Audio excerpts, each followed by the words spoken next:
السلام علیکم ورحمۃ اللہ وبرکاتہ۔ محترم ناظرین، آج ہم بات کریں گے یوم عاشوراء کے فضیلت کے متعلق۔ 10 محرم کو اللہ کے نبی صلی اللہ علیہ وسلم سے صرف 2 ہی کام ثابت ہیں، اور باقی جتنے کام کیا جاتا ہے یہ سب کے سب بدعات و خرافات ہیں۔ میں امید کرتا ہوں کہ اللہ کے نبی سے جو یہ 2 کام ثابت ہے 10 محرم کو، آپ بغور سماعت فرمائیں گے اور اس ویڈیو کو آخر تک سنیں گے۔ تو چلیے شروع کرتا ہوں۔ اللہ کے نبی صلی اللہ علیہ وسلم سے 10 محرم کو جو 2 کام ثابت ہیں، پہلا روزہ۔ اس سلسلے میں ایک حدیث آپ کے سامنے میں سناتا ہوں۔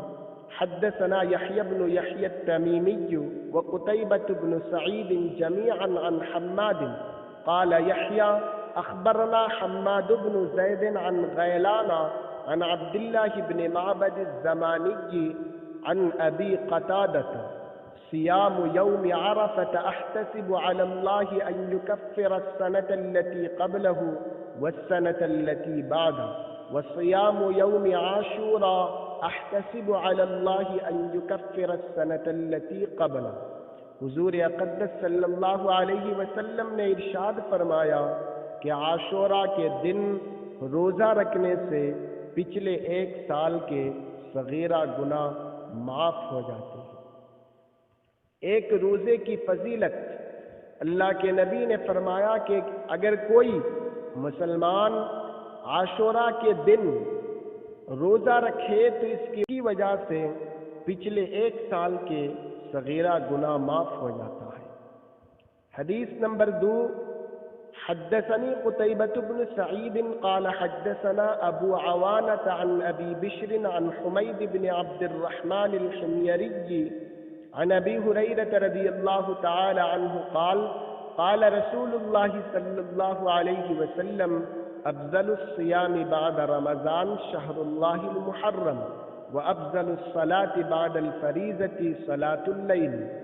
حضور اکرم صلی اللہ علیہ وسلم نے ارشاد فرمایا کہ رمضان کے بعد سب سے افضل روزے محرم کے ہیں، اور فرض نماز کے بعد سب سے افضل نماز تہجد کی ہے۔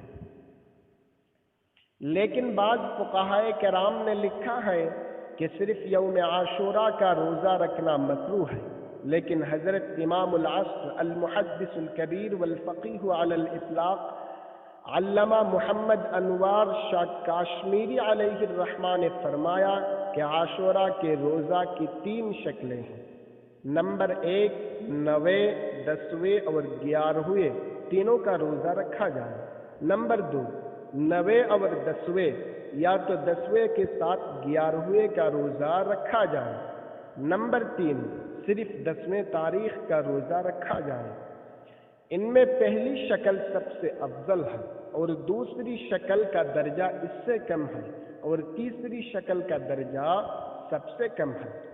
تو حضرت امام العصر انوار شاہ کاشمیری صاحب نے فرمایا کہ تیسری شکل کا درجہ جو سب سے کم ہے اسی کو فقہا نے کراہت سے تعبیر کر دیا، ورنہ جس روزہ کو آپ صلی اللہ علیہ وسلم نے رکھا ہو اور آئندہ 9 تاریخ کا روزہ رکھنے کی صرف تمنا کی ہو، اس کو کیسے مکروہ کہا جا سکتا ہے؟